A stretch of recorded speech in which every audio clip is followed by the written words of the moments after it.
еще день у нас, поэтому здравствуйте. Мы очень рады приветствовать вас из стен нашего Коми-Республиканского института развития образования, из города Сыктывкара, из столицы Республики Коми. И вот если вы видите за мной, то у нас на базе института с сентября начало действовать, прошу прощения, новое структурное подразделение, Центр непрерывного повышения профессионального мастерства, педагогических кадров и управленческих кадров. И поэтому сейчас я нахожусь в очень такой красивой аудитории, она называется «Викторией», поэтому постоянно начинаем трансляции с разных мест, поэтому и произошла задержка, приносим свои извинения. Поэтому мы уже сейчас приглашаем вас всех к нам в гости. У нас замечательная аудитория, замечательная техника, замечательные условия обучения, поэтому приглашаем от всей души, и тогда мы уже сможем встретиться с вами очно и, естественно, пообсуждать какие-то интересующие нас профессиональные вопросы. Ну а сегодня мы собрались здесь с вами по очень такой теме, которая, с одной стороны, она и интересная, профессионально интересная, да, важная, нужная. С другой стороны, она не такая простая, как, может быть, кажется на первый взгляд. Мы сегодня с вами будем говорить о том, как помочь ребенку-первокласснику успешно пережить вот тот период начала его обучения в школе, который приходится на жизнь, наверное, каждого человека.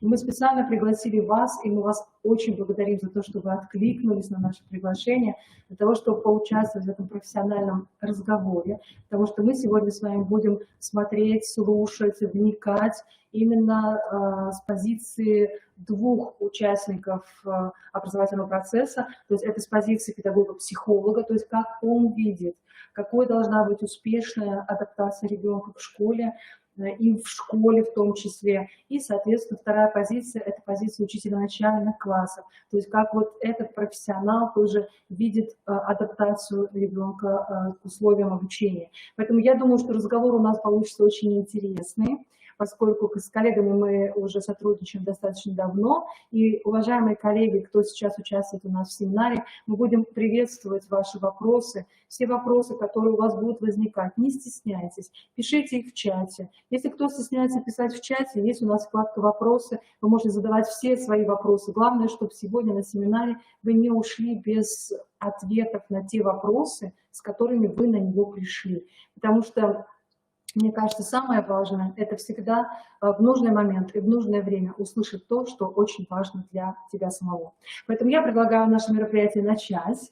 И сразу же вы уже, кто пришел немножко пораньше, вы уже видели нашу проверку связи. И поэтому, конечно, безусловно, сначала мне хочется предоставить слово очень квалифицированному специалисту, человеку, которому я задала буквально несколько дней назад очень простой вопрос. Сколько адаптаций было в вашей профессиональной жизни, Елена Сергеевна? То есть адаптация детей, взрослых, да, и так далее. На что она ответила очень просто, что адаптации было очень много. Адаптации именно к новым условиям. Поэтому, Елена Сергеевна, уважаемая, мы приглашаем вас выйти в эфир сейчас, чтобы я могла вас представить для всего профессионального сообщества. Сегодня с нами учителя начальных классов, заместители руководителей, ваши коллеги, педагоги-психологи. Елена Сергеевна, еще раз здравствуйте. Здравствуйте. Да, очень хорошо вас слышно. Елена Сергеевна Боровченко, уважаемые коллеги, педагог-психолог, очень квалифицированный специалист. Елена Сергеевна у нас работает, основное ее место работы – это детский сад номер 12 города Усинска. Детский сад является нашей федеральной инновационной площадкой. Я точно знаю, что Елена Сергеевна, по-моему, сотрудничает с любыми и с большим количеством образовательных организаций. Да, ведь, Елена Сергеевна? Не только с детскими садами, да. Также Елена Сергеевна у нас является специалистом нашего республиканского консультационного центра по поддержке семей, которые имеют детей от 0 до 18 лет, проводит много консультаций, выезжает в районы, то есть консультирует родителей для того, чтобы они могли действительно воспитывать своего ребенка так, как, наверное, это можно пожелать только каждому хорошему родителю. Но и Елена Сергеевна у нас имеет большие профессиональные достижения, потому что профессиональные достижения – это всегда некий такой вот путь, по которому идет человек, и это означает, что тот опыт, которым он владеет, который он имеет, этот опыт признан профессиональным сообществом. Елена Сергеевна у нас абсолютный победитель республиканского конкурса «Воспитатель года» 2016 и призер Второе место республиканского конкурса педагог-психолог 2018 года. Ну, я думаю, что на этом Елена Сергеевна не остановится и, возможно, еще будет принимать участие в тех профессиональных конкурсах, которые во благо любому педагогическому работнику. Поэтому, Елена Сергеевна, вот я думаю, что вы можете уже начинать как квалифицированный специалист и вот свою точку зрения, профессиональную точку зрения на такую не очень простую тему. Мы специально ее с вами переформулировали, да, то есть можно было ее назвать «Проблема адаптации», но мы решили сделать так, что мы назвали ее именно вот «Успешная адаптация». И какие эффективные решения вы как специалист можете предложить нашим коллегам. Поэтому, Елена Сергеевна, с удовольствием представляю вам слово, ну а потом у нас будет подключаться уже Галина Борисовна Купровская. Поэтому, Елена Сергеевна, удачи. Я тоже буду внимательно очень вас слушать. Спасибо. Спасибо, я рада. Ну что ж, дорогие коллеги, здравствуйте еще раз.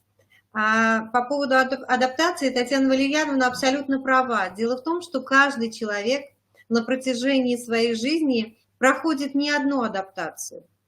Начиная вот с самого момента рождения, мы начинаем адаптироваться к тем обстоятельствам, которые нам предлагает жизнь, к тем условиям, к тем задачам, которые нам подкидывает вот на окружающее пространство. Маленькие дети адаптируются к температуре, к чувству голода, к звукам. И мы с вами адаптируемся к новому коллективу, к новым людям, которые нас окружают, может быть, к новому месту работы и так далее. То есть это процесс такой непрерывный. И по большому счету, наверное, сказать о том, как человек будет проходить все свои процессы адаптации жизненные, можно по 3 таким хорошим показателям, да? Я говорю, что о том, как адаптируется впервые в жизни ребенок самостоятельно в детском саду, как проходит процесс вот трехлетки, как трехлетка адаптируется к новым жизненным обстоятельствам, когда он начинает проявлять свою самостоятельность. И 3-й этап – это как 7-летний ребенок адаптируется в школе. Вот это 3 такие маркера, которые покажут на то, как будет в будущем уже взрослый человек в жизни адаптироваться к новым условиям. То есть то, чему мы научим наших детей, как мы им поможем пройти вот эти вот процессы жизненные, первые такие адаптации, потом накладывает отпечаток на всю их последующую жизнь. Что такое вообще процесс адаптации, вы вот видите сейчас на слайде, да, это зависит не только от внешних условий, которые окружают человека, но и от его индивидуальных особенностей, от особенностей его темперамента, от того, как он реагирует на любые изменения, от особенностей его восприятия мира вообще. Самые 2 важные вот аспекта – это как раз биологический и психологический. Да? Биологическая адаптация и психологическая адаптация. Когда организм человека, то есть его физиологическая оболочка попадает в новые условия, ему тоже нужно адаптироваться к тому, что нужно много сидеть, что нужно кого-то слушать, к тому, что сейчас в жизни наступает новый, вернее, мы переходим на какой-то новый ритм. Дело в том, что вы сами прекрасно знаете, что такое дошколенок. Это ребенок, который играет, да? Он играет все время. В этом суть его существования вообще, потому что таким образом он усваивает нормы жизни большой человеческой жизни, да, нормы наши взрослые. Что такое школьник? Это человек, который получает знания, да? А вот на самом деле, когда дошколенок становится школьником, когда наступает вот это вот, когда он переступает эту грань, будучи вот маленьким, когда он становится школьником, то есть надев девочке фартучек, повязав ей банты, отправляя ее в школу, мы уже четко уверены, что она стала школьницей. Вообще, с точки зрения науки, существуют такие маркеры, которые могут показать нам, да, что ребенок уже является школьником. И первый маркер такой все-таки это возраст. Это физиологическая зрелость ребенка.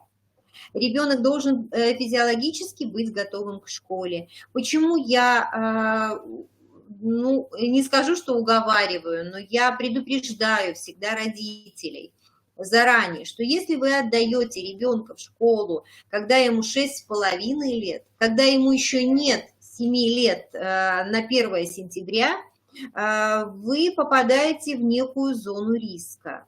Потому что физиологически ребенок еще не созрел к школе. Да, конечно, это все индивидуально, естественно, мы все разные. Но тем не менее существует эта граница. Ведь не зря раньше детей брали в школу только в 7 лет. Потому что тогда ребенок уже созревает, тогда он готов сидеть, тогда он готов слушать, тогда он готов общаться со сверстниками уже совершенно по-другому. И поэтому, когда к вам в класс попадают дети, которым от 6,5, а то и 6 лет, до 7,5 лет, вы понимаете, какое вот у вас сообщество образуется разновозрастное.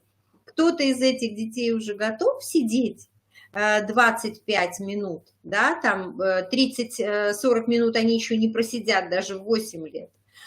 А кто-то еще и 10 минут сосредоточенно сидеть не может в силу своего возраста. А естественно, когда ребенок не может сосредоточиться, не может сидеть, он вас может просто не услышать. О каких требованиях тогда может идти речь вообще? Как мы можем спрашивать то, что мы сказали у ребенка, если он вас просто не услышал, потому что он не мог вас слышать, он еще не готов был к этому. То есть вот так это происходит. Что с этим делать, мы поговорим об этом немножечко дальше. Ну и психологическая адаптация. Это умение ребенка взаимодействовать со сверстниками. Вы знаете, мы очень тесно дружим с педагогами 7-й нашей начальной школы. Это начальная школа. Оттуда детки потом переходят в среднюю школу. И мне очень нравится то, как они говорят нашим родителям, что должен уметь ребенок накануне школы. Так вот, первое, что они говорят, это то, что ребенок должен уметь общаться со сверстниками. Он должен не бояться попросить помощи у сверстников или у педагога. Он должен быть активным. Вот это первое требование, которое озвучивают мне учителя начальных классов. Не мне, а вот нашим родителям. И я им благодарна безмерно за это, потому что многие родители, да и многие учителя не понимают, насколько это важно. А важно это именно потому, что вот эта общительность ребенка, умение корректно вести себя со сверстниками, спокойно себя чувствовать в детском коллективе, говорит о том, что он находится в комфортных условиях. А если ребенку комфортно, значит, он готов смотреть на мир вокруг и воспринимать информацию, которую мы ему готовы преподнести. Вот что значит психологическая адаптация, психологическая зрелость, как мы говорим. Вот для маленького ребенка, нашего дошкольника, когда мы говорим, что он готов к школе, мы, естественно, смотрим на некие такие вот достижения его, да, что он уже умеет, что он уже умеет делать самостоятельно. И вот как бы так получается, что мы так радуемся за наших малышей, когда мы их отдаем в школу, что они такие взрослые, самостоятельные, они у нас здесь старшие, они так много умеют, они рассказывают очень связно и интересно о своих открытиях. А когда они приходят в школу, они становятся маленькими. Вот такая получается смена статуса. Здесь мы взрослые, а там мы маленькие, и ребенок теряется. Что это значит? да, я вроде бы взрослый, а здесь никто не ценит меня как взрослого. Здесь все на меня смотрят, как на малыша. И он теряет свою уверенность на этом этапе. И здесь очень важно, чтобы вот чувство единения коллектива появилось такое, и чтобы появилось доверие к тому взрослому, который находится рядом. И здесь очень важной становится личность педагога. Мы всегда говорим о том, что вот детям в школе важно очень многое в педагогах. Есть такое понятие, вот не совпадают люди. Не совпадают, они даже не слышат, не понимают друг друга. Вот не нравится мне, что говорит этот человек. Я вообще не понимаю, как он строит предложение. Тембр голоса у него вот какой-то не такой, поэтому я не понимаю, что он говорит. Может случиться и такое, когда педагог привык к четкой подаче знаний каких-то, к четкой постановке своих вот высказываний, а некоторым детям нужны эмоции, нужна улыбка, нужно восприятие человека так, чтобы они его приняли. И вот здесь педагогу приходится быть очень гибким, чтобы удовлетворить все запросы детей. И тех, кому 6,5 лет, которым важна улыбка, поглаживание по головке, иногда их нужно обнять. И удовлетворить потребности тех детей, которые пришли и хотят уже что-то услышать, хотят уже что-то узнать. Они пришли сюда за какими-то новыми знаниями, поэтому они готовы сидеть и слушать. Поэтому личность педагога здесь выходит вот на первый план. Затем очень такая большая сложность для первоклашек, и об этом говорят не только учителя, но и родители, это какая-то такая безответственность. Они все время все теряют, они не помнят, что нужно делать, что сначала, что потом. А ведь для того, чтобы научиться всем этим этапам, должно тоже пройти определенное время. И здесь вот сразу скажу такую подсказочку для молодых педагогов. Это очень бывает важно, да, о том, что дети, вот наши первоклашки, которые, наши вот дошколята, которые пришли в школу, еще не первоклашки, для того, чтобы что-то запомнили, им нужно это пережить, пропустить через себя. И поэтому все вот эти этапы деятельности, которые они должны совершать во время урока, на перемене, при подготовке к уроку, все это нужно проговаривать с ними. Да? Сейчас мы с вами откроем тетрадочку. Вы помните, что ручка у вас должна лежать справа, чтобы ее удобно было брать. Карандашик вы положите, пожалуйста, сверху на тетрадочку, чтобы его было видно. И вот это нужно повторять несколько раз, с тем, чтобы дети это запомнили. И им было спокойнее, когда это все уже лежало на месте, и они были уверены в том, что они сделали все это правильно. То есть проговаривать, повторять это нужно неоднократно. Вот еще одна очень важная вещь, когда я говорю, что они еще все-таки дошколята, я говорю о том, что для них еще игра очень важна. И игра не в том виде, в котором, наверное, привыкли учителя, да, это дидактическая игра, там, давайте найдем буквочку, давайте мы там разрисуем красным карандашом что-то, синим карандашом, то есть дидактическая игра, где идет закрепление каких-то знаний, да, направленная на узкую такую вот область, а именно игра, в которую ребенок может погрузиться. Как это может выглядеть на уроке? Ну, я думаю, что, наверное, вы мне можете подсказать даже больше, чем я, да? Например, на уроках, где по окружающему миру, это может быть просто целое действо можно разыграть, да? Например, когда мы говорим о животных или о каких-то растениях, их ведь можно изучить с разных сторон.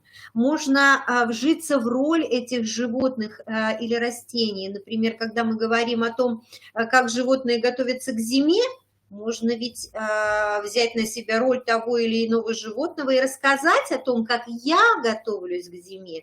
Здесь мы и развиваем связанную речь, и в то же время даем возможность ребенку вот наиграться, насладиться вот этим вот чувством игры, и в то же время он и получает новые знания, и остальные получают новые знания, участвуя в этой игре. Если мы говорим о математике, да, то сравнение чисел, все это можно проводить, играя с целым классом детей. Количество девочек и мальчиков сравнивать, да, там делить на части и так далее. Я думаю, что в вашей профессиональной деятельности очень много таких изюминок, которые, поверьте мне, очень важны вот в период адаптации, с тем, чтобы дети вас приняли как своего человека, с тем, чтобы вы стали им ближе, чтобы они удовлетворили свои потребности в игре, чтобы потом эту потребность они не реализовывали ну, вот в игре с соседом по парте, да, когда вы что-то говорите, а ему вот хочется ручкой поиграть, в книжке он увидел интересную картинку, вжился в какую-то роль. Это нужно помочь, вернее, нужно помочь детям, чтобы они смогли это все проявить.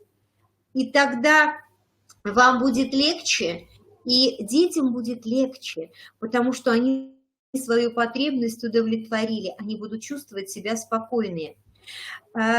Обратите внимание на последний абзац на слайде, там такое вот слово написано «кризис 6-7 лет».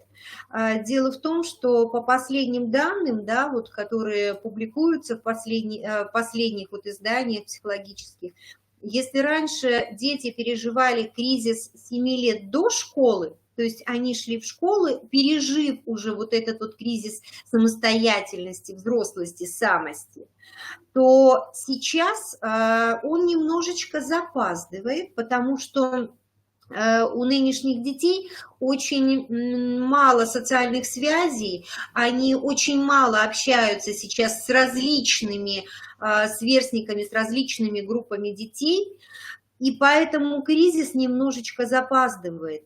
И вы получаете в школе детей в разгаре вот этого кризиса, то есть вот этих желания, эти протесты, они как раз-таки начинают проявляться вот уже в школе.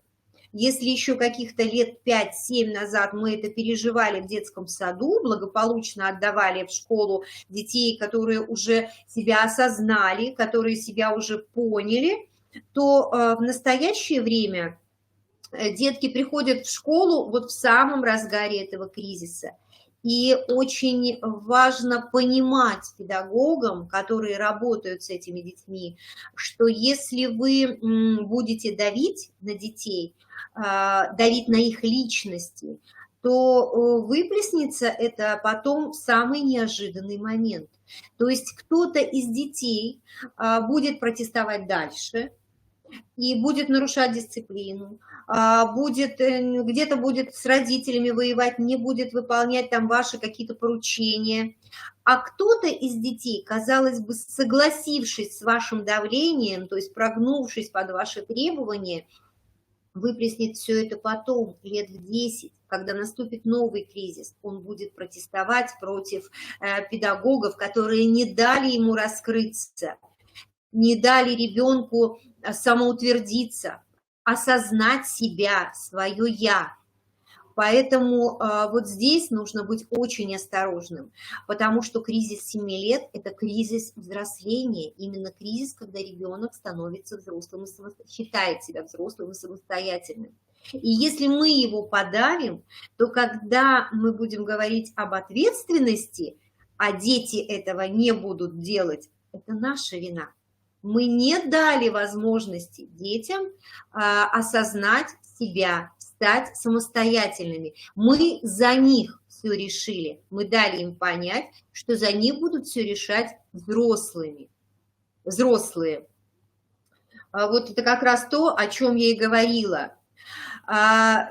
Дело в том, что для вас уже давным-давно не секрет, что наши дети, которые вот растут в условиях семьи, когда им потакают, когда им все разрешено, когда их здесь все слушают, они приходят в школу, а здесь в школе нужно слушать учителя. И твое мнение не всегда готовы слышать. И вот это тоже для них очень глубокая травма. Еще раз повторюсь, дело в том, что для них на самом деле очень важно, чтобы их слышали. Сейчас дети испытывают огромный дефицит общения, как я уже говорила, и общения не только со сверстниками, но и со взрослыми. Такие времена настали. Все очень заняты, оправданно заняты очень важными делами, решают какие-то проблемы. И даже внутри семьи вот такое живое человеческое общение, разговоры сейчас в большом дефиците. И детям их очень не хватает. Конечно, мы стараемся вот здесь, вот в условиях детского сада, эту возможность детям дать. И они на самом деле, вот наши дети, приходя в школу, они очень разговорчивые, они очень открыты. Они хотят всему миру рассказать о своих знаниях и умениях. И зачастую получается, что школа не готова, некоторые педагоги не готовы к тому, что дети хотят с ними вот общаться постоянно. И здесь тоже приходится искать тонкую грань. Каким образом? Здесь тоже я могу дать небольшую такую подсказочку. У нас у всех существуют до сих пор в школах такие вот классные часы, да, когда мы собираемся с детьми, решаем там какие-то проблемы, какие-то вещи им интересные рассказываем, проводим там КВН, проводим какие-то игры, тем, чтобы сплотить детей. А по большому счету очень важно вот во время этих классных часов первые месяцы, первый даже год проводить именно такие часы знакомства, игры на знакомство, игры для того, чтобы формировался самоконтроль у детей, чтобы они могли себя контролировать, чтобы формировалась их усидчивость, внимательность к другим. Вот такие часы знакомства очень неплохо. Есть замечательные книжки, да, Хухлаевой «Тропинка к своему я» и так далее. Вот эти вот тропинки, их можно взять и для дошкольников, и для школьников, и использовать не полностью все занятия, которые там есть, все уроки, как они там называются уже для школьников, а только те, которые подходят вам. Вот игры на сплочение, на формирование такого детского коллектива, когда дети будут знать друг друга, доверять друг другу. Первые занятия должны проходить именно, должны быть направлены на то, чтобы дети узнали имена, познакомились друг с другом, узнали, что они любят, какие домашние животные у них живут, чем они любят заниматься, какие кружки и секции они там посещают, что они там нового узнают и так далее. Таким образом, дети становятся ближе друг к другу, и, соответственно, им становится комфортно находиться вот в этом маленьком коллективе, в котором они проживают полдня. И тогда они не будут стесняться задавать вопросы, может быть, учителю, если они что-то не поняли, не будут стесняться попросить друг у друга что-то с тем, чтобы выполнить задание, если, допустим, забыли карандашик, не будут стесняться попросить, а не сидеть и ждать, и не слушать учителя, а волноваться, потому что я не взял карандашик, у меня его нет, и я не могу это выполнить, да? Вот такие вот часы знакомства были бы очень полезны на протяжении всего периода адаптации, а может быть даже на протяжении всего года. Потому что по большому счету, ведь этот год, который вы проживаете с первоклашками, направлен не на получение знаний, согласитесь, а направлен именно на то, чтобы дети привыкли к школе, поняли, что это такое, научились добывать какие-то знания самостоятельно, может быть, да, чтобы они научились пользоваться школьными принадлежностями, ориентировались в тетради, ориентировались в учебники и так далее. Поэтому именно вот в этот год очень нужно проводить именно такие классные часы, которые направлены на формирование самооценки детей, уверенности в себе. Литературы по этой теме много, я думаю, что вы прекрасно это все знаете. Но очень важно проводить это все систематически, потому что дети будут очень ждать. Правда, вот сколько я работала со школьниками, когда приглашают в школу, даже когда работаешь с детьми и готовишь их к экзаменам, да, там, к ЕГЭ, в 11 классе, ГИА в 9 классе, или это сейчас иначе называется ЕГЭ и ГИА в 11 классе, государственная итоговая аттестация. Как только я назначаю время для того, чтобы мы встретились, дети очень переживают, если мне приходится что-то отменять, потому что это тот дефицит, который вот ничем не компенсируется в школе, дефицит общения. И если вы детям дадите это, то вы поймете, насколько вам легче будет работать с этими детьми. Еще и потому, что вы их узнаете лучше. Вы поймете, как подходить к каждому ребенку, потому что они же все разные. Кого-то нужно подойти, погладить по спине, чтобы он перестал вертеться. Ему этого достаточно. Кому-то нужно сесть рядом и посидеть, пока он будет писать, чтобы у него появилась уверенность в том, что он делает это правильно. Потому что есть ведь тревожные детки, которым нужно присутствие взрослого рядышком. Есть детки разные. Сейчас тревожных детей на самом деле очень много. И никуда от этого не деться. И когда вы с ними познакомитесь, они друг с другом познакомятся, вам будет гораздо легче. Самое главное, для чего важны еще вот эти вот такие вот занятия, вот такие вот часы общения, они важны для того, чтобы дети поняли вас, чтобы приняли вас как учителя и поняли, что оценка педагога, вот это не оценка его лично, да, а оценка каких-то там достижений. Вот что еще очень важно, обратите внимание, почему детям не ставят оценки в 1 классе, почему изначально так повелось. Не потому, что дети там расстраиваются, да, не потому, что для них... Поверьте, для них на самом деле очень уже важна оценка поведения окружающими, а еще и потому, что они не понимают смысла в этой оценке. Они оценку видят, наверное, до середины 2 класса, а некоторые даже дольше, как плохое или хорошее отношение педагога к ним. То есть, что бы вы ни рисовали, тучки, солнышки и так далее, ребенок оценивает, вот, вернее, видя вот этот солнышко, да, что он там молодец, или тучку, что он там не до конца что-то выполнил, он видит, как вы видите его. Не то, как он сделал, а как вы его видите. И таким образом формируется его отношение к вам.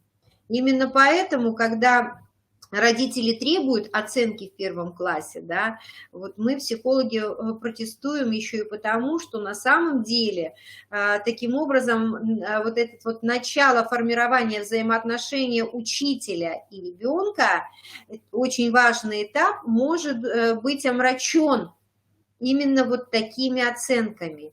Потому что детки, правда, очень разные. Кому-то родители дома пояснят, да, что эта оценка не то, что Марья Ивановна о нем плохо думает, а просто потому, что вот тут вот он не дорисовал. Это не его оценили, это вот эту буковку оценили, которая не получилась. Вот эта буковка, из-за нее там вот эту тучку нарисовали. Поэтому подумайте еще раз, насколько вам важны оценки, насколько ваши дети в классе понимают, за что им поставили эти оценки. Ведь по большому счету, когда ребенок уже вот пришел в школу, и он понимает, что он учится, и он видит, что он в тетрадке сделал что-то не то, он уже сам себя оценил, он уже сам расстраивается. А когда он еще увидит вот эту оценку, вы понимаете, что он будет чувствовать. А если ребенок не видит этого, да, то есть он не готов к школе, он вообще не понимает, зачем он здесь сейчас пришел, потому что время пришло, или потому что родители за него решили, что ему уже 6 лет, он взрослый, ему пора идти в школу, потому что он всю энциклопедию уже знает, да. А на самом деле он еще маленький, ему играть нужно. И он, написал и написал, и неправильно палочки написал, и тучку нарисовали, и ладно. То есть, понимаете, в чем получается разница? Ребенок, который себя уже оценил, еще усугубилась вот этой вот оценкой, его самооценка вашей оценкой, да? И ребенок, которому, в общем-то, все равно, потому что он еще не готов к школе. Нужны ли ваши тучки и солнышки в этом случае? Наверное, они нужны больше родителям, правда? Поэтому подумайте об этом, насколько это важно, и когда это становится важным для детей. Как я уже говорила, наши дети нынешние, они немножечко отличаются от тех, которые были 5-7 лет назад. Вообще, по данным статистики, я вот когда готовилась к этому мероприятию, я решила свежую статистику посмотреть. Была такая удручающая ситуация у меня в позапрошлом году, мои детки, выпускники позапрошлого года, и это был 18-й, 19-й год, вот. Была такая ситуация, когда ко мне, наверное, сентябрь, октябрь и до середины декабря приходили детки на занятия. Мои выпускники. Родители мне звонили и просили, дети не хотели ходить в школу. То есть мы с ними в течение какого-то времени отыгрывали ситуацию назад, мы пытались с ними как-то решить вот эту проблему нежелания учиться. Я решила посмотреть статистику. За последние годы, если раньше в школу... Статистика была, если вот 7 лет назад в школу не хотели идти 20-30% детей, не хотели учиться, то сегодняшняя статистика показывает, что не хотят учиться в школе 90% детей. Это статистика, это не я. Может быть, где-то вот статистические данные, они же разнятся, да, где-то выше, где-то ниже, это средняя статистика. Причем не только по России, это мировая такая вот статистика. Наверное, скорее всего, это связано с теми изменениями, которые происходят в мире.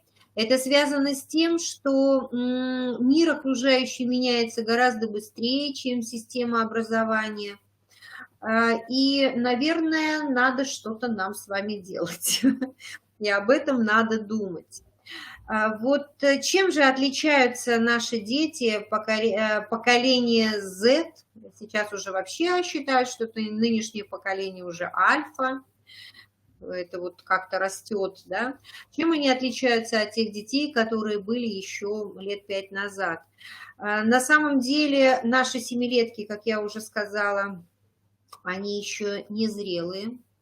Они еще дошколята на самом деле, не наигравшиеся, не социализированные вот в том виде, в котором они приходили несколько лет назад. На самом деле не только в школах такое, но и в детских садах, но сейчас нет середнячков, как говорят учителя, да? То есть это те хорошисты, на которых, в принципе, работали в основном учителя. И получается, что нынешнему педагогу не на кого ориентироваться. То есть, если, объясняя в классе, педагоги не только начальных классов, среднего и старшего звена, а ориентировались на некую такую вот золотую середину, то в настоящее время этой золотой середины нет. И поэтому кому вы это все объясняете? Тут еще такой вопрос. Сейчас образование должно быть таким вот индивидуализированным, чтобы вы понимали, что вас слышит и видит ребенок, сидящий справа, что вас слышит и видит ребенок и понимает сидящий на последней партии. Вы должны продумывать такие способы подачи материала, чтобы это было интересно, чтобы они вас поняли все, чтобы они вас увидели, чтобы они обратили внимание, услышали то, что вы им говорите. Это не обязательно должны быть яркие картинки, это не обязательно должны быть песни и танцы с бубнами. Это может быть просто интересная форма самого урока, когда дети пытаются сами добывать знания, когда вы формируете микрогруппы, где дети помогают друг другу. То есть вот здесь очень большой такой тяжкий груз ложится на плечи наших учителей. Я понимаю, что это тяжело, но поверьте, что и дошкольники находятся точно в таком же положении. Мы точно так же ищем подход к каждому ребенку, который находится в стенах детского сада. И отпуская их в школу, я вам могу сказать абсолютно точно, что мы пишем каждую характеристику, мы проверяем каждое слово, каждую буквочку. И вот лично я пишу о том, что Вова готов слышать педагога с 5 минуты до 10. Дальше его интерес к материалу пропадает. Я готова написать, что Машенька не воспринимает вербальную информацию до тех пор, пока она не закрепит все это, пока она не увидит это все своими глазками. Да? То есть мы каждого ребенка знаем, и точно так же учителя должны подходить к детям, которые находятся вот у них в классе. А иначе у нас не получится. Потому что каждый ребенок индивидуален не потому, что он капризный, не потому, что он упрямый, а потому, что он воспринимает информацию вот таким образом, потому что он усваивает информацию вот именно так. И у Маши это отличается от Пети. Кроме всего прочего, мы с вами прекрасно знаем, что нынешние дети, они очень много знают. Очень много знают, потому что у них в доступе огромное количество информации в компьютерах, в телевизорах, в книгах, но информация эта не структурирована, потому что мы, взрослые, порой не успеваем за интересами наших детей, поэтому они поглощают эту информацию в огромных объемах, а потом применить это все они не могут. Именно поэтому мы стараемся в последнее время как можно больше дать детям возможности попробовать, испытать все то, что они узнали. В теории все испытать на практике, все применить на практике. И, как я уже говорила, наши дети, нынешнее поколение альфа, как нынче говорят, вот они такие независимые, и они не доверяют нам. В этом виноваты, конечно, мы, потому что мы пытаемся их подавлять, потому что мы, как я уже сказала, не успеваем за их интересами, мы порой отстаем от них. И поэтому дети сомневаются в наших знаниях. А знаете почему? Потому что не знать имеет право каждый. Но желание узнать должно быть в первую очередь у педагога. И когда педагоги говорят: подожди-ка, я это не знаю, давай-ка мы с тобой разберемся в этом, давай-ка я поищу информацию, мы с тобой об этом завтра поговорим, и вы приходите, и эту информацию, которую вы раздобыли, вы даете детям, вы объясняете, как вы это узнали, где вы это узнали, вот тогда ребенок начинает вам доверять, он понимает, что вы именно тот источник знаний, которому можно доверять. У современных детей как здесь написано на слайде, на самом деле очень слабое здоровье. Связано ли это с экологией, связано ли это с теми условиями жизни, потому что детки очень много сидят, мало двигаются. Мы пытаемся это компенсировать, и в школах, я знаю, тоже большое количество уроков физкультуры, динамические паузы. Это все очень важно, поверьте, это на самом деле очень важно. И важно, чтобы на переменах дети не просто ходили, взявшись за ручки красиво. Важно, чтобы они двигались. Важно, чтобы они могли присесть, чтобы они могли подпрыгнуть, чтобы они могли подвигаться, потому что тогда информация будет восприниматься лучше в первую очередь, а во вторую это благоприятно для их здоровья. Потому что вот эта статичность, она очень дурно влияет на организм не только взрослого человека, но и ребенка тоже. А посмотрите, маленький ребенок, первоклассник, второклассник, его учебный день, то есть рабочий день, должен продолжаться не больше 4 часов. Да, то есть вот когда он сосредоточен, он может что-то делать. То есть весь день. Это и школа, и выполнение домашних заданий каких-то, ну и, может быть, каких-то дополнительных. А посчитайте, сколько времени вынуждены дети, нынешние дети, в школе сидеть. На переменах это не движение, когда они вот ходят туда-сюда. Это может быть благоприятно для ребенка, там уже в 14-15 лет еще достаточно подвигаться. Для первоклашки этого мало. Поэтому вот почему мы добавляем это вот движение, потому что это очень дурно влияет на здоровье детей. Детки слабенькие. А когда ребенок плохо себя чувствует, он, естественно, плохо воспринимает информацию. Поэтому здесь тоже надо подумать о том, как сделать комфортные условия в классе, чтобы это были достаточно хорошие парты по росту у всех детей, чтобы это было хорошее освещение, глазки не уставали, чтобы это правильно располагалась доска, и на ней было все видно. То есть даже вот такие мелочи, такие нюансы, которые могут повлиять на настроение детей, на их самоощущение и потом на здоровье, они тоже должны быть учтены обязательно. Ну и последний пункт, о котором я уже много говорю, это именно то, что дети не усвоили нормы социальные. Им еще очень некомфортно многим находиться в детском коллективе. О том, как сделать, чтобы им было комфортно, я вам уже рассказала. То есть попытаться создать вот такой вот добрый детский коллектив, где дети будут понимать друг друга, где будут поддерживать друг друга, где им будет комфортно друг с другом. Так, времени у меня уже не очень много, поэтому я обращу внимание на самые важные, да, вещи, о которых я еще хотела сказать. Смотрите, по статистике, да, те неблагоприятные факторы, на которые нужно обратить внимание, чтобы адаптация ребенка прошла легче, это семья, да, то есть как ребенок воспитывается в семье. То есть если вы видите, что у вас возникают какие-то проблемы у ребенка, вам нужно очень попытаться познакомиться с родителями. Сейчас мы говорим о тех таких вот маркерах, когда нужно уже вмешательство, когда вы уже сами не справляетесь, и вам нужно привлечь кого-то другого. Да?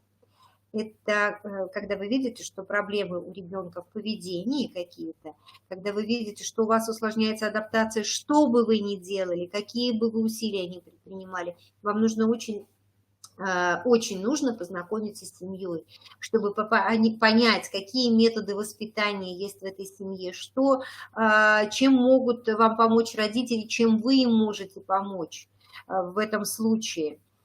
Следующее, неготовность ребенка к обучению в школе, это то, о чем мы уже говорили, да, либо это маленький ребенок еще, либо физиологически он незрелый, либо психологически он не готов к школьному обучению. И тут нужно быть очень мягким, очень таким гибким, чтобы дать ребенку это время на физиологическое, психологическое созревание, потому что вы не ускорите этот процесс. Этот процесс происходит внутри. И вам нужно просто помочь. сделать так, чтобы этот процесс адаптации не сорвался. Вам нужно помочь ребенку, подождать и сделать вот этот процесс ожидания благополучным для всех, кто рядом с ребенком находится, для вас, для детей, которые тоже в классе рядом с ним находятся. Неудовлетворенность в общении со взрослым – это то, о чем мы говорили. Когда ребенок видит себя, когда у него падает самооценка, когда в ваших глазах он думает, что вы его не любите. Для ребенка до 14 лет вот эта фраза «она меня не любит» или «он меня не любит» – это показатель того, что ваши отношения, вот он так соотнес по отношению к себе.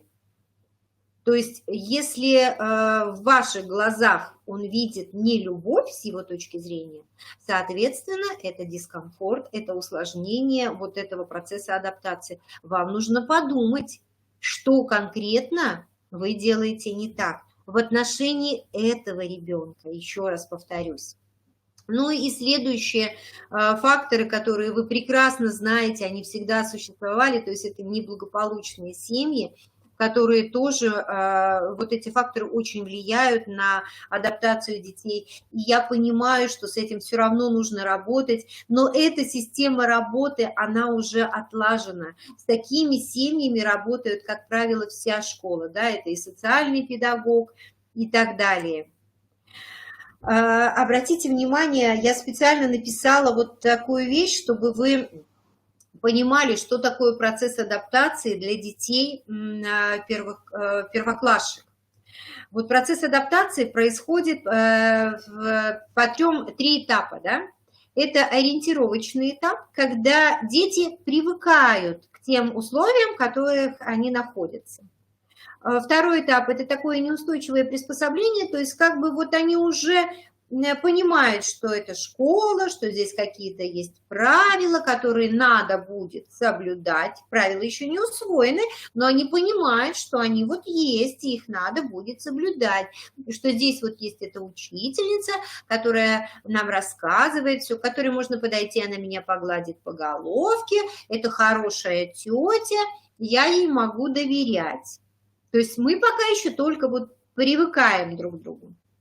И третий этап – это относительно устойчивое приспособление. Почему относительно устойчивое? Потому что процесс адаптации продолжается на протяжении всего первого класса. И вот посмотрите, продолжительность 3 этапов адаптации ориентировочно должна быть 5-6 недель. Ориентировочно должна быть 5-6 недель.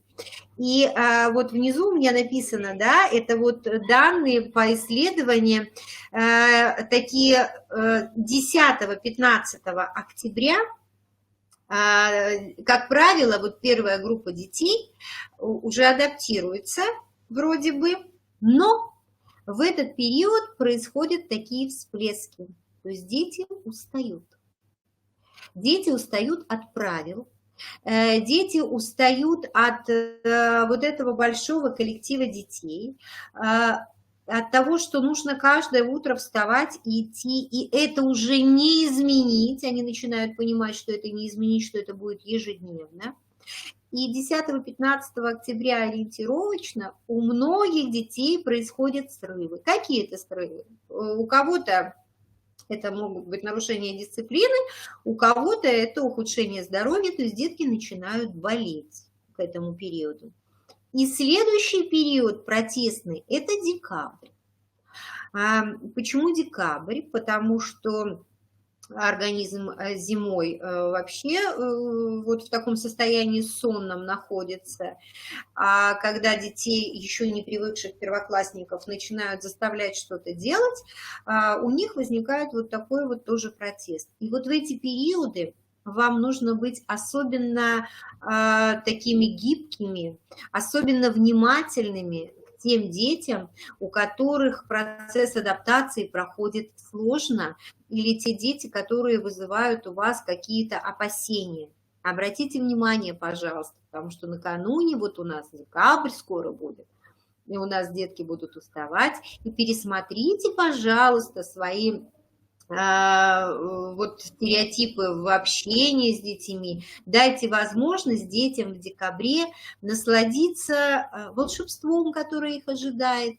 Перенесите ваши вот все уроки вот в эту вот сферу волшебства, чтобы им было интересно, чтобы они хотели идти в школу, чтобы они хотели выполнять ваши поручения, какие-то, может быть, проекты предновогодние.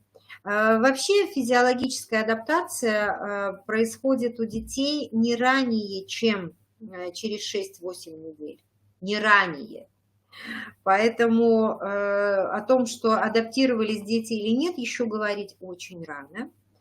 Именно поэтому наши дети и болеют. Именно поэтому наши дети капризничают. Казалось бы, уже взрослые дети, с которыми можно было поговорить и о чем-то договариваться, начинают себя вести как маленькие. Просто потому, что когда организм устает, происходит такой регресс. Мы как бы отходим назад. У детей происходит точно так же. То есть они устают, и они возвращаются в детство, они становятся маленькими, им хочется, чтобы их пожалели, им хочется, чтобы их погладили по головке. И вот здесь вот очень большая роль именно у педагогов. Еще знаете в чем? Потому что наши любимые мамы и папы, они же очень хотят, чтобы дети были успешными. Ну а кто не хочет, чтобы дети были успешными, правда? И они делают все, чтобы ребенок хорошо учился, чтобы он вел себя хорошо, чтобы он был дисциплинированным. А вот по поводу дисциплины вопрос такой очень сложный. Знаете почему? Потому что вот самоконтроль и произвольность это когда ребенок может сам себя контролировать, когда он сам понимает, что он должен делать, когда он сам ставит задачи себе, достигает определенных целей, может анализировать эти свои достижения. Вот это уже произвольность. А не тогда, когда ребенок выполняет поручения взрослого. Так вот, дисциплина, ответственность и произвольность – это абсолютно разные вещи. Так вот, произвольность наступает тогда, когда созревают лобные доли мозга. Да? А наступает это ближе к 13 годам. То есть до 13 лет они еще могут быть и капризными, и упрямыми, и не выполнять какие-то ваши поручения, потому что им это неинтересно. И ваша задача с тем, чтобы в 13-14 лет у вас были успешные дети, чтобы они могли достигать каких-то высот, сделать так, чтобы они не просто были дисциплинированными, а чтобы они хотели достигать этих высот, чтобы они знали, как это делать, то есть чтобы они могли сами поставить перед собой задачу и достигать вот этих вот своих целей. Как это делать? Ну, в первую очередь говорить, объяснять, не ломать, не требовать беспрекословного выполнения своих требований тогда, когда вы видите, что ребенок проявляет жесткое упрямство, когда он проявляет свой характер. Иначе вы его сломаете. И тогда ребенок будет достигать ваших целей, а не своих. И достижения в жизни у него будут не его, а те цели, которые поставили родители, поставила школа и так далее. И тогда у нас будет моральная неудовлетворенность уже у подростков, у юношей. А все потому, что в определенном периоде мы не дали им проявить свою инициативу и самостоятельность. Так вот еще, о чем я начала говорить, ваша задача, в первую очередь, как у профессионалов, как педагогов, объяснить родителям, что для первоклассника в первую очередь важно сохранить желание идти в школу, доверие к школе, к учителям, желание общаться со сверстниками. И вот здесь вот очень важно родителям объяснить, что период адаптации очень сложен с точки зрения физиологии, детского организма. И здесь нужно соблюдать именно щадящий режим. В какие-то моменты, может быть, даже снизить нагрузку, если ребенок устал, если ему тяжело. Может быть, даже на какое-то время отказаться от дополнительных занятий. Ребенку очень важно для поддержания здоровья полноценные прогулки, полноценный сон. А сон будет полноценным тогда, когда у ребенка все хорошо, когда он спокойно засыпает, когда он не нервничает, не делает до ночи домашние задания в первом классе. И очень важно ребенку понимать, что взрослые его поддерживают, не решают все за него, не делают все за него, а готовы ему помочь. У тебя не получается? А что у тебя не получается? Чем я тебе могу помочь? У тебя вот не получается вот такую вот букву писать, а посмотри, как это удобнее всего сделать. Я пишу ее вот так, посмотри внимательно, вот на листочке. Я вывожу ее вот так, потом вниз, потом делаем вот такой крючочек.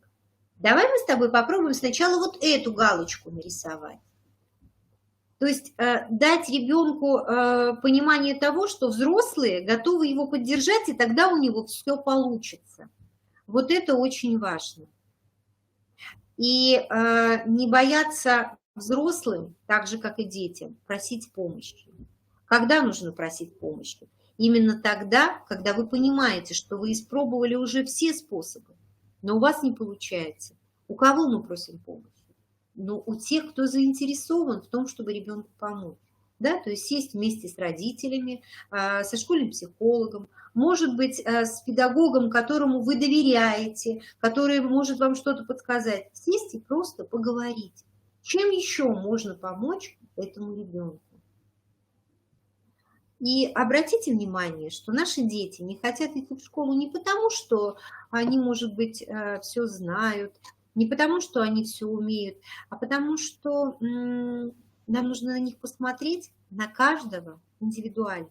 А один ребенок не хочет идти в школу, потому что его еще в детском саду сажали писать много, заставляли читать. Он уже это все умеет. Ему не скучно в школе, нет. Он просто устал, а организм ослаблен в период адаптации. И он за вот эти свои знания, которые были, он прячется. И в этот момент пропускает какие-то важные моменты. И вы видите равнодушие в его глазах. И здесь нужно, наверное, заинтересовать его чем-то. Дать ему что-то новое, чего он еще не видел, не знал, и что ему будет интересно выполнять. То есть какое-то другое задание, на котором глазки его загорятся. Есть детки очень медлительные. Сейчас очень много, правда, медлительных деток в связи с тем, что очень плохо развита общая моторика у всех, мелкая моторика. Поэтому они не успевают за всем классом. И у них падает самооценка, я не успеваю, я не буду это делать, потому что я все равно не успею. И вот этот момент вам нужно не упустить. Иначе этот ребенок тоже не будет хотеть в школу, потому что его там не ценят, ему там не интересно, потому что он ничего не умеет там делать. Вам нужно поймать, вам нужно увидеть именно тот момент, когда ребенок не успевает. И для него предусмотреть другой ритм, тоже другое задание. Вам очень сложно помочь левшам. Да? Здесь тоже нужно рассмотреть варианты заданий для левшей. Точно это. Я понимаю, что это очень сложно. Но если вы здесь сейчас, если вы заинтересованы в том, чтобы у вас все получилось, к этому нужно относиться именно так. И когда вы захотите это делать, когда вы увидите эту отдачу, я думаю, что вам будет легче от ощущения того, что вы делаете все правильно, что вы делаете благо для детей, с которыми вы сейчас работаете, что вы вкладываете в эти маленькие головки те знания, которые именно им нужны, которые им помогут дальше, что вы сохраните их желание ходить в школу, Потому что школа – это то место, где мы не просто получаем новые знания, а получаем новый жизненный опыт, где мы живем, по сути. Вы знаете, еще когда я только начинала свою педагогическую деятельность, я нашла замечательную такую фразу в одном из учебников. Там было написано, что мы, взрослые, все время детей готовим к какой-то призрачной будущей жизни. Вот все будет, ты сейчас это все узнаешь, когда ты будешь все это знать, ты будешь потом, у тебя будет жить легче, у тебя все будет хорошо. А ведь ребенок живет вот здесь и сейчас. Ему здесь и сейчас все очень важно. Кто знает, что будет через каких-то 10-15 лет? Школа – это не подготовка к жизни, это сама жизнь. И когда ребенок с удовольствием живет, когда ребенок с удовольствием входит на порог школы и сохраняет это желание ходить в школу, вот это самое важное для учителей начальных классов, наверное, в первую очередь. Потому что сохранить это желание учиться в наше время очень сложно. Но для этого нужно только иметь желание. В первую очередь желание. Потому что детки не хотят учиться в школе просто потому, что их там не ценят, что не видят какие-то дефициты, какие-то, может быть, достижения не оценили. Им становится там неинтересно.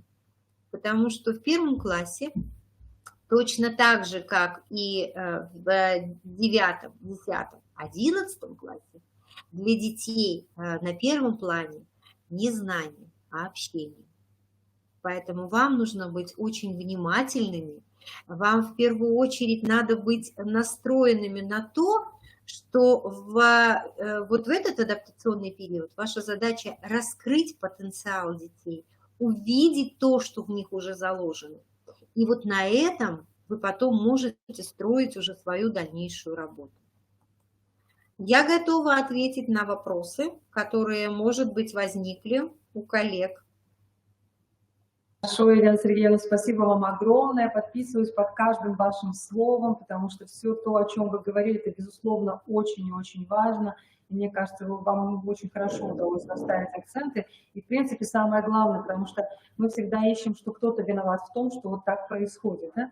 И я думаю, что мы с вами солидарны в том, что в первую очередь надо посмотреть, что я делаю не так, как учитель, как педагог, как взрослый по отношению к этому маленькому ребенку. Поэтому вам спасибо огромное, сколько раз вас слушаю, постоянно открываю какие-то новые, такие интересные для себя ваши мысли, и это очень, как-то замечательно. И, Елена Сергеевна, наверное, мы обратимся к нашим коллегам, которые нас сейчас слушают, что, уважаемые коллеги, если у вас будут вопросы, вы можете написать их в чате, можете поднять руку, там ладошка наверху, и мы подключим вас именно к живому такому общению, потому что позиция интересна, вы пока думаете, осмысливаете. Елена Сергеевна, я тоже думаю, что вы будете ведь до конца с нами, да? Сейчас, потому что мы послушаем, другую сторону, и, соответственно, потом, может быть, тоже какой-то интересный диалог сложится между вами и Галиной Борисовной, и, возможно, может быть, вы еще что-то, пожелаете или какую-то еще подсказку дадите, да, которая пока не была вами озвучена. Поэтому, Елена Сергеевна, мы вас благодарим, не прощаемся. Вопросы, если будут, будем в чате, и в конце еще раз встретимся. Поэтому спасибо большое. Да, уважаемые коллеги, да, мне тоже, я всегда слушаю Елену Сергеевну, мы выступаем очень часто, мы почти каждую неделю выступаем на разных интересных площадках, с разным интересным опытом, именно с практическими решениями, с видеокейсами, с разбором ситуаций, и поэтому у нас свое такое сообщество очень интересное, хорошее, профессиональное, и поэтому, конечно, всегда очень приятно, когда коллеги, они раскрываются с разных сторон. Да. Поэтому вам спасибо большое за добрые слова. Мы, конечно, ждем вопросов. Елена Сергеевна, пока можете не выходить в эфир, но у меня был один вопрос, связанный все-таки с тем, что что делать, если, например, в классе есть уже такой ребенок, на сегодняшний день, да, которому очень сложно учиться. Вот что сейчас нужно делать учителю, чтобы немножко, наверное, исправиться, я бы так сказала, по отношению к этому ребенку. Елена Сергеевна, это потом вы ответите на этот вопрос, это у меня был такой к вам. Ну а сейчас, уважаемые уважаемые коллеги, тоже с удовольствием приглашаем нашу молодую коллегу Галину Борисовну Купровскую. Она работает учителем начальных классов. Пожалуйста, Галина Борисовна, выйдите в эфир. Это представитель города Сыктывкара. Здравствуйте, Галина Борисовна, очень приятно вас видеть. Да, здравствуйте. Да, Человек, который всех рада приветствовать. непосредственно работает, да, с маленькими детьми. И у Галины Борисовны сейчас уже 2 класс, да, Галина Борисовна? Да, совершенно верно. 2 класс, и поэтому мы с удовольствием послушаем как бы ваше профессиональное мнение уже изнутри, потому что вы учитель, вы уже сколько, наверное, дважды, да, проходили первый класс? Уже 3-й раз я прохожу. 3-й раз, да. Поэтому, тем более, уважаемые коллеги, разрешите представить еще, чтобы я потом уже могла уйти из эфира и Галине Борисовне предоставить слово. Галина Борисовна, учитель начальных классов, школа номер 12 имени Олега Кошевого, города Сыктывкара, наш тьютор нашего Центра непрерывного повышения профессионального мастерства педагогических работников и управленческих кадров. Мы очень рады, что у нас такое сотрудничество налаживается с вами, Галина Борисовна. Я думаю, что будут какие-то интересные вещи. И, может быть, кто знает, скоро мы будем приглашать к вам на уроки в формате онлайн, для того, чтобы вживую увидеть, как вы работаете с детьми. Да? Поэтому было бы очень замечательно. Да, рады вашему мнению. И по поводу того, о чем говорила Елена Сергеевна, приветствуем, вот если вы выскажете тоже свое мнение, ну и, соответственно, то, о чем вы хотели вот для нашего профессионального сообщества сказать. Поэтому, я с огромным интересом слушала выступление Елены Сергеевны, и, конечно, я словно проживала каждый момент, который она описывала, потому что так и есть. Действительно, мы проходим эти сложные этапы, но если их понимать, то вся сложность становится не такой значительной. И в продолжении выступления Елены Сергеевны хочется рассмотреть данную интересную и вместе с тем сложную все-таки тему с точки зрения учителя начальных классов, с точки зрения школы. Начнем мы с того, что часто очень мы слышим фразу «ученик должен знать». Ученик должен уметь, ученик должен владеть определенными навыками перед поступлением в 1 класс. Немножко хочется посмотреть с другой стороны, а что же должна школа? Мы знаем точно, что должен детский сад, мы знаем точно, что должен на выходе знать, уметь ребенок, но мы понимаем, что все дети разные, судьбы у них разные, а вот что же должна уметь школа, что должен уметь педагог, чтобы достойно встретить наших будущих первоклассников, которые все волнуются вместе со своими родителями. И я думаю, что педагог перед встречей с первоклассниками и их родителями должен ответить на важные вопросы, которые я как раз вынесла на слайд. Как договариваться с детьми о нормах сотрудничества, как организовать это сотрудничество, как взаимодействовать с родителями и как реагировать на трудные ситуации. Начнем мы, конечно, с первого вопроса, то есть как договариваться с детьми об этих сложных нормах сотрудничества и вообще с чего начать. Часто, усадив детей за парты, учитель начинает с разговора о позе ученика. Ручки должны быть здесь, ножки должны стоять прямо, куда поставить, куда что положить. Здесь работа о главном, о здоровье, об удобстве. Это очень важно, без сомнений. Но правильную позу, как и любые элементы школьного поведения, не стоит назначать. Их лучше выращивать. То есть мы вместе с детьми должны выбрать из множества равнодостойных вариантов, подходящие для детей, с учетом их индивидуальных особенностей, с учетом удобной пластики их тела. То есть, разумеется, мы обговариваем те варианты, которые совершенно недоступны, которые совершенно неуместны, обговариваем почему, да? Если все-таки ребенок будет сидеть на парте в позе лотоса, директор упадет в обморок, и это неудобно со всех точек зрения, да, то есть мы проговариваем это, но если ребенок, сидя за партой, все-таки решит в процессе работы, например, я сталкивалась с таким очень часто, скинуть сандалики. То есть ему что-то жмет, ему неудобно. Знаю раньше, такое бы наверняка было недопустимо. Но если у ребенка чистые носочки, если ему так комфортно, и это при этом он сосредоточен, вовлечен, почему бы не пойти ему на уступки? И это касается не только позы ученика во время работы, это касается и вообще многих норм сотрудничества, многих учебных моментов. Мы обговариваем, что возможно, а что невозможно. Проговариваем это в ситуации открытого выбора, свободного экспериментирования. Мы знаем, что детки очень любят действительно играть, об этом говорила Елена Сергеевна, и вот эти моменты того, что возможно, а что недопустимо в школе, что является школьным поведением, а что все-таки дошкольное поведение, мы можем с ребятами проиграть. Конечно, рекомендуется позитивные моменты проигрывать вместе с детками, а негативные все-таки показать на игрушках или через какой-то рассказ прочитать и обсудить, как поступали герои. Не проигрывать негативное поведение на реальных детках, потому что мы это делаем для того, чтобы все-таки исключить возможности закрепления негативных проявлений в поведении и прочем на детях. Нам этого совсем не нужно. Все нормы сотрудничества формируются в основном в общении с учителем, по большей части. И вот тут важно, чтобы учитель постоянно спрашивал себя о границах доступного, потому что мы наблюдаем, время меняется, дети меняются, и, конечно, нормы сотрудничества несколько деформируются. Вот мы с вами знаем, что сейчас были сложные периоды, и я сама встретила первый класс, который долгое время находился вне детского сада, родители не работали, работали дистанционно дома, и вся семья находилась дома. И когда я встретила первоклассников, которые долгий период не посещали детский сад, и были дома, рядом с мамой, рядом с папой, как многим ребятам было трудно пойти в первый класс, потому что им было еще труднее оторвать себя от родителя. Они настолько привыкли рядом быть с ним.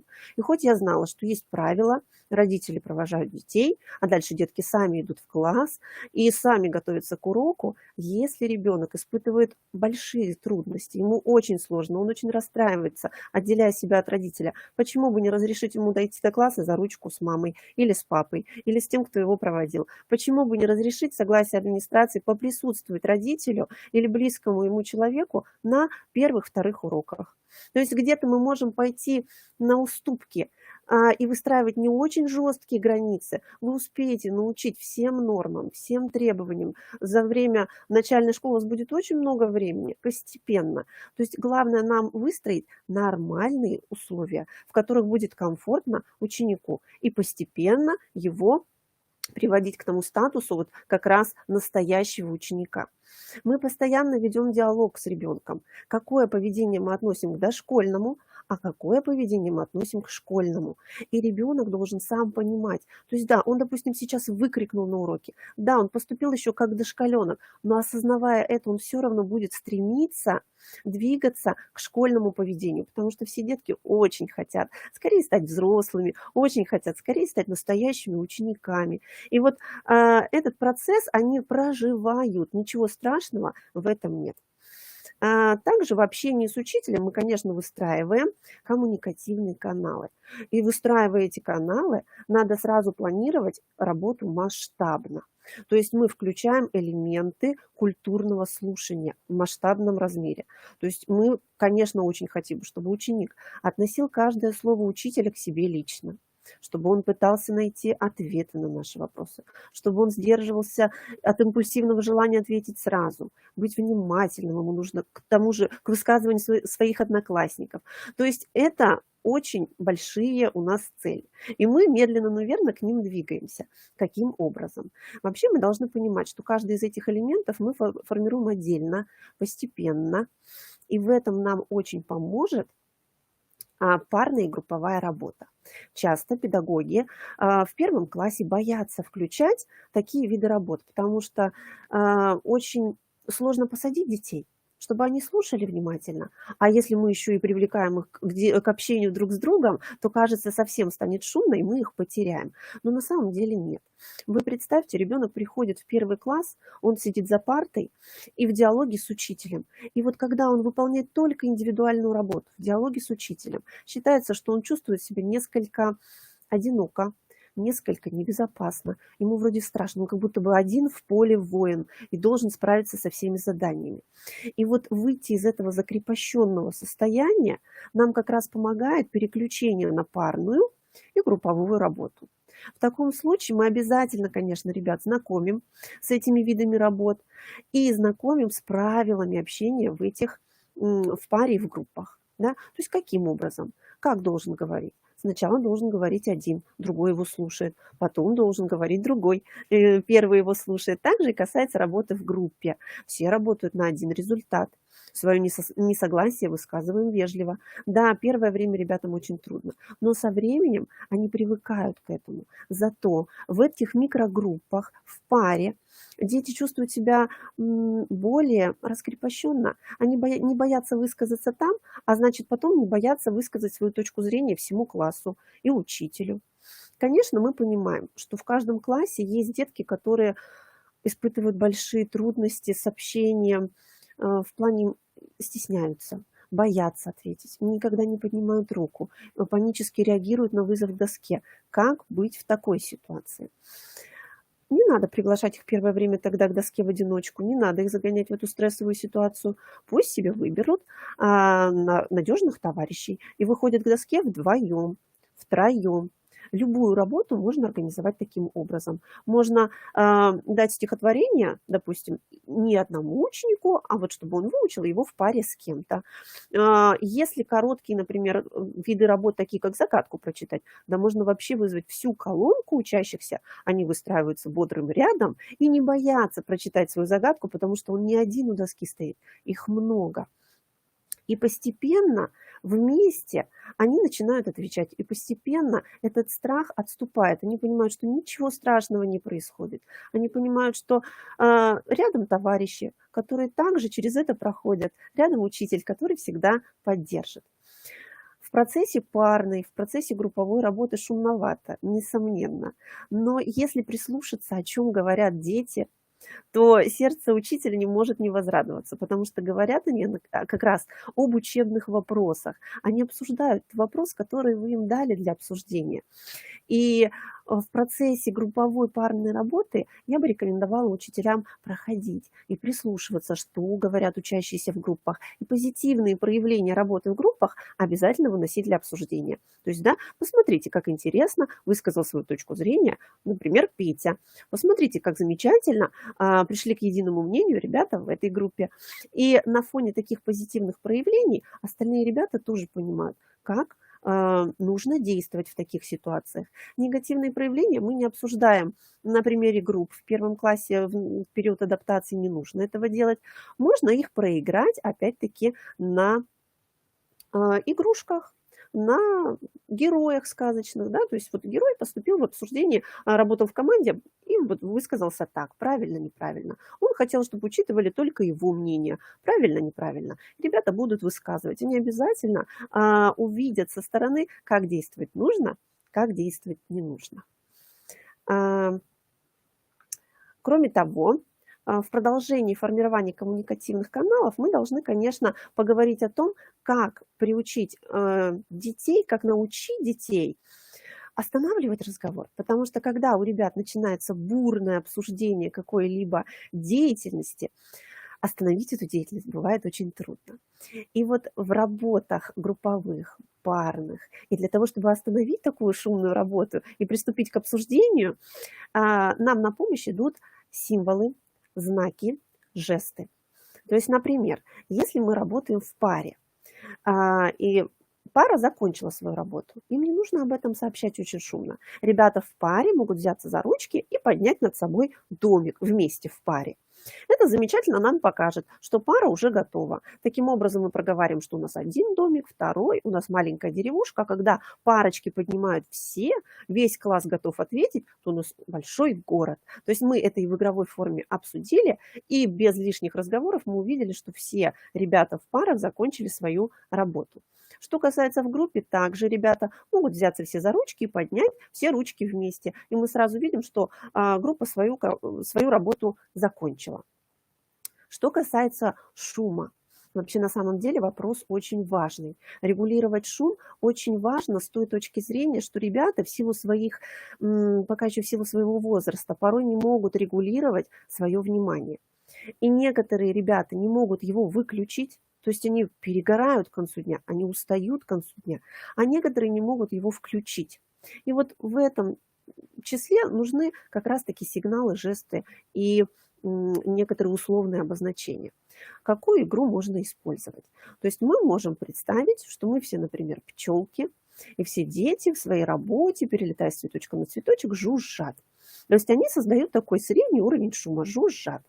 Самый звонкий колокольчик, например, какой-то ребенок, он получает колокольчик и должен подать 3 звонка, когда приближается, например, трутень.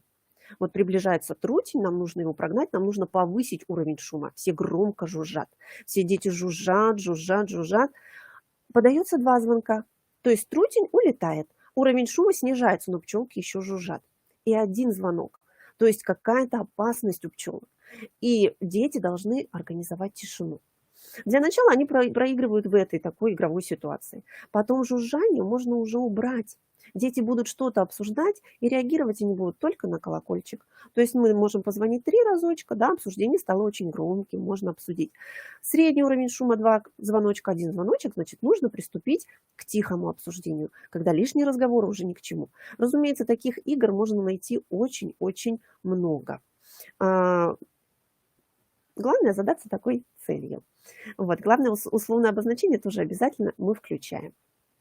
Кроме того, важно в общении в паре, в общении в группе и в общении при фронтальном обсуждении, когда учитель задает вопрос, объяснять детям, что не просто надо повернуться к человеку, который говорит, допустим, вам вопрос, или который пытается донести свою точку зрения, не просто надо повернуться, надо обязательно услышать, что он говорит. Очень часто мы знаем, как ребенок слышит учителя, он хочет ответить, не видит никаких преград, и вообще он не видит никого, кроме себя и педагога. Да, ему действительно, вот как говорила Елена Сергеевна, ему очень нужно высказаться. Он привык дома высказываться, и ему нужно, чтобы все его точки зрения были услышаны. Но мы знаем, что в классе очень много ребят, и нам приходится как-то выстраивать это общение. То есть, конечно, мы объясняем детям, что важно услышать, что говорит ученик. Мы можем быть с этим согласны, с его утверждением, мы можем быть не согласны с его утверждением. Оно может нас удивить, оно может нас рассмешить, да, оно может нас даже разозлить, его высказывание какое-то, да, то есть мы настолько можем быть не согласны. Может быть, он имеет право, ребенок, на любую реакцию, кроме невнимания. Вот если ребенок это понимает, это замечательно. То есть если он слышит, и он там, ничего себе, как смешно ответил, да, он уже это прочувствовал, он уже услышал своего одноклассника, а это замечательно. А дальше мы уже прорабатываем ситуацию, как бы следовало, допустим, здесь отреагировать. Почему ты так отреагировал? Да, давай поясни свою мысль. Здесь тоже можно использовать символы. Быстрые реакции. То есть у нас же нет возможности всех ребят спросить. В таком случае один человек высказывает свою точку зрения, например, на определенный вопрос. Остальные могут, вы можете вместе с классом свои сигналы придумать. Например, согласен, знак так, не согласен, знак так, хочу дополнить, знак так. И, пожалуйста, ученик высказался, а мы быстро включились, моментальная реакция. Да? Каждый свой символ там показал. И мы видим, что дети не просто сидят. Они не просто отсиживают свои уроки, солдат спит, служба идет. Он думает, и он слышит остальных, и он готов вступить в диалог. И вот эти символы, они помогают ребенку регулировать свою работу и включаться в диалог с одноклассниками, и включаться в диалог с учителем. Кроме того, очень важно и очень нужно объяснить ребенку, что не страшно сказать и учителю, и однокласснику: я не знаю ответ. Поделись своим мнением по этому вопросу. Потому что часто детки думают, у них должны быть ответы на все вопросы. И они забывают о том, что они приходят в школу как раз-таки для того, чтобы учиться. И это приходится им из раза в раз напоминать. Не стыдно не знать, стыдно не учиться. То есть мы как раз-таки проговариваем: да признайся, что ты этого не знаешь, и мы будем решать проблему. И тебе подскажут твои одноклассники или учитель, или гость, например, который пришел в класс, ответ на твои вопросы. Это самое главное, чтобы ребенок, как и мы сегодня с вебинара, не ушел с вопросами в своей голове. Главное, чтобы он не боялся их высказать. Что ж, таким образом мы подводим в вопросе договора о нормах сотрудничества следующие выводы. То есть мы должны заключать некоторый договор о сотрудничестве и взаимопомощи вместе с учащимися. И мы должны понимать, что и учитель высокая сторона, и учащийся высокая сторона. То есть нет такого, что кто-то над кем-то. По крайней мере, ведь если ребенок это почувствует, каково ему будет? Он действительно, он и так понимает, что вы большая учитель, большая для него фигура, но он должен понимать, что вы не смотрите на него свысока. Вы понимаете его проблемы и готовы с ним их вместе решать. Второй вопрос, то есть каждый раз, предлагая новую форму учебных взаимоотношений, учитель предлагает детям ситуацию открытого выбора между школьным и дошкольным поведением. Мы предоставляем каждому возможность попробовать, применить к себе и то, и другое. Не на словах, а на деле перейти от дошкольного поведения к школьному. Ведь этот процесс не пройдет сию секунду, и он не пройдет у всех детей одинаково. У кого-то он пройдет уже 1 сентября, и ребенок так готовился, что он уже готов отвечать исключительно по руке, а у кого-то он, может быть, пройдет к концу 1 класса. У всех по-разному, мы все разные, и это тоже нужно учитывать. Третий вопрос – это вопрос нормы. Мы должны понимать, что это всегда разнообразие равнодостойных индивидуальных вариантов. И если ученик нам предлагает какую-то новую форму взаимодействия, какую-то новую позу при письме, какую-то новую форму ответа, мы должны подумать, а почему нет? А может быть, да? А может быть, это действительно подходящий вариант? А почему устный счет выполнять, например, сидя за партой? А почему для этого не встать и не посмотреть в окошко и мыслями, да, думать, пока мы смотрим вдаль? То есть есть разные варианты взаимодействия, и мы не должны сразу отбрасывать что-то, да? Мы должны рассмотреть, что действительно во благо общей ситуации взаимодействия и учебной ситуации. От того и отталкиваться. Ну и 4-й вопрос, да, не вопрос, а утверждение. Чтобы помочь ребенку выполнить норму, недостаточно ее сформулировать. Необходимо ввести средства для регуляции и саморегуляции нормативного поведения. Это как раз-таки жесты, сигналы, это разные символы, условное обозначение. Это все в 1 классе только во благо. Это все нам помогает. От этого вопроса мы переходим к следующему. Как же организовать сотрудничество? То есть о нормах мы поговорили. А как организовать взаимодействие ребенка с учителем и взаимодействие ребенка со сверстниками? Немножко о сверстниках мы поговорили, да? То есть как работать в паре, как работать в группе. Так все-таки как же учащийся должен взаимодействовать со взрослым? Мы с вами знаем, что ученик, дошкольник, имеет в своем арсенале имитационные формы поведения, неимитационные формы поведения. Он может следовать по замыслу, который дал ему взрослый, он может следовать по замыслу, который он придумал сам. То есть он всем этим владеет. Но мы с вами знаем, что приходя в школу, учащийся видит фигуру учителя для себя такой значимой, такой великой, такой вот он хочет все вольно или невольно повторять за учителем. Иногда ученик даже бессознательно, он вроде бы и не представляет себе фигуру учителя такой большой, но он все равно за ним повторяет за учителем своим. То есть мы можем посмотреть, если у учителя буковки как круглые колечки, то у большинства учеников буковки будут именно такие. Если же буковки вытянутые, то у большинства учеников будут такие. Какие формулировки использует в своей речи учитель, такие формулировки в своей речи часто будут использовать дети. Это касается и внешнего вида, это касается очень-очень многого. Невольно учащиеся дублируют поведение учителя и речь учителя. Это, конечно, во благо часто. И у нас есть возможность многое передать ребятам через эту уникальную возможность. Но в то же время мы должны с вами хорошо понимать, что учитель с 1 сентября практически, ну условно, ну то есть с периода адаптации, он должен формировать еще и критическое мышление.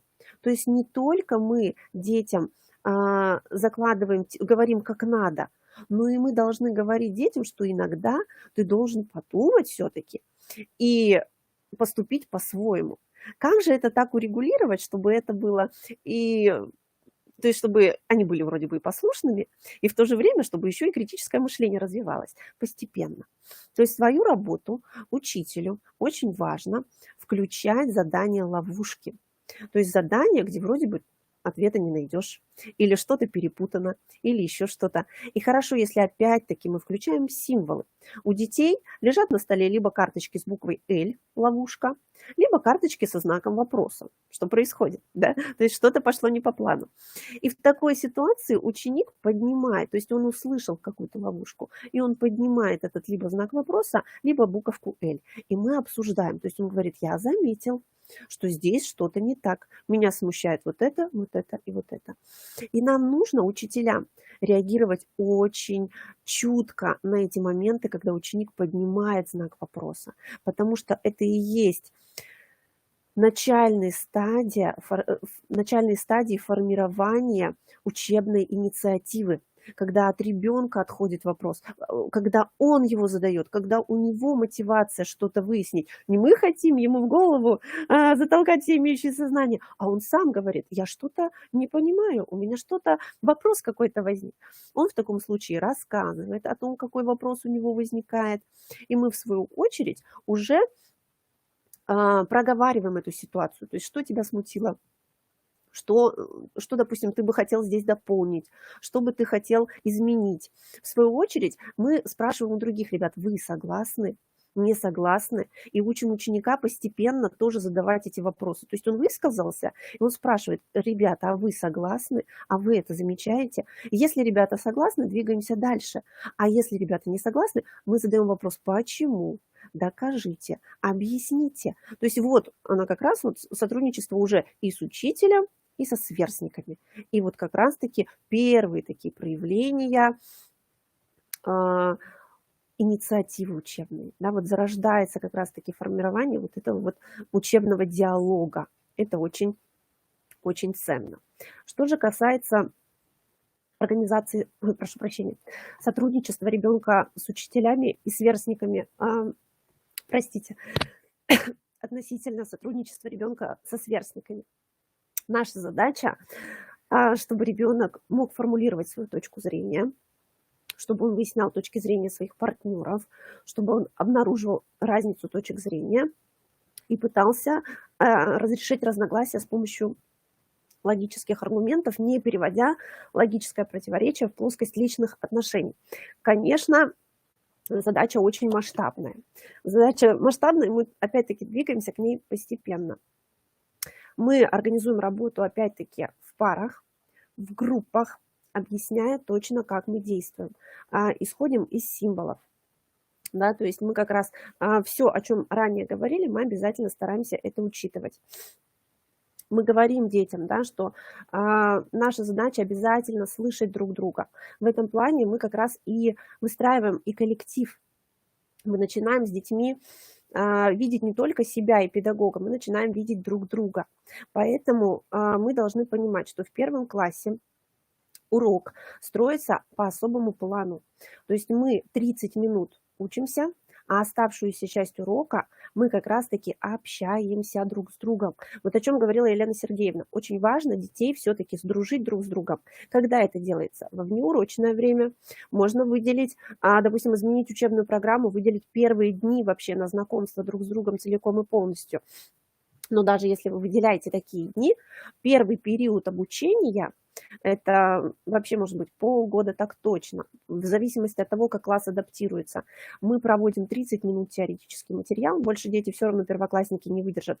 А остальное время мы играем, мы общаемся, мы знакомимся друг с другом, мы действительно учим имена друг друга, мы узнаем привычки друг друга, мы говорим о том, что нам интересно. И вот если мы выстроили такой коллектив, ну, конечно, мы к октябрю коллектив не выстроим, но если мы уже выстроили более-менее доверительную обстановку, ребенок раскрепощается. И он уже не боится в таком коллективе задать вопрос, ответить на этот вопрос, возразить, дополнить, выйти к доске. То есть наша задача как можно больше создавать таких возможностей для общения. Поэтому и во благо идут работы в паре, работа в группе. Потому что внутри этих работ, пока они общаются, они также узнают ближе друг друга, узнают, что у них есть общие интересы, узнают, что они не такие уж и разные. А если разные, то они по-интересному разные. То есть это очень-очень важный момент. Конечно, мы понимаем, что образование выглядит как некая пирамида, вот в основе образования. И у этой пирамиды 3 такие грани. Одна грань – это ученики, вторая грань – это учителя, а третья грань – это, конечно же, родители. И вот если какая-то из этих граней разрушена или не задействована, то, конечно, наше образование начинает падать, идти под откос. Поэтому, чтобы этого не случалось, мы, конечно, работаем и с родителями. А Елена Сергеевна очень замечательно все рассказала в плане важных моментов, которые нельзя упустить. Режим дня, питание, окружающая среда первоклассника, сон, психологические особенности, помощь, законы семьи. У Елены Сергеевны было еще больше всех пунктов, и они все действительно очень важные. Я включила меньше, на которые обычно в своей работе все-таки я делаю акценты. Да? То есть мы понимаем, что в переходе от детского сада к школе кардинально меняется режим дня первоклассника. И мы обязательно должны об этом говорить не только с детьми, но и с родителями. Мы должны объяснить, как выстроить питание, ведь питание – это наша энергия. И если ребенок где-то будет не успевать в силу там своих кружков, смены режима дня, еще чего-то, ему будет этих сил не хватать, и это будет опять-таки сказываться на его состоянии, на его обучении. Что касается окружающей среды первоклассника, теперь дома у него должен быть свой учебный, какое-то учебное пространство свое, свой стол, своя полочка. И если, конечно, он выполняет задание, например, на кухне, не исключено, что он все равно будет отличником, но отвлекающих факторов на кухне гораздо больше. И мы об этом с родителями тоже говорим. Мы говорим о том, как важно спать деткам 9-10 часов, иначе они чувствуют себя все равно не так комфортно.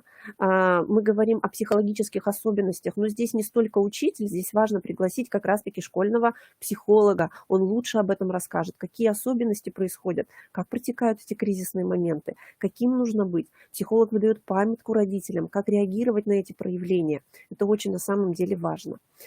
Мы не пренебрегаем помощью психолога ни в коем случае. Мы говорим родителям, что психолог наш друг, что если мы к нему идем, это не значит, что у нас что-то страшное случилось. Слава Богу, слава тому, что родители сейчас понимают уже позицию психолога как друга. Если раньше родители в штыки воспринимали мысль о том, что им нужно идти к психологу, то сейчас они уже спокойно реагируют. Да, мы действительно мы понимаем, что нам требуется некоторая помощь.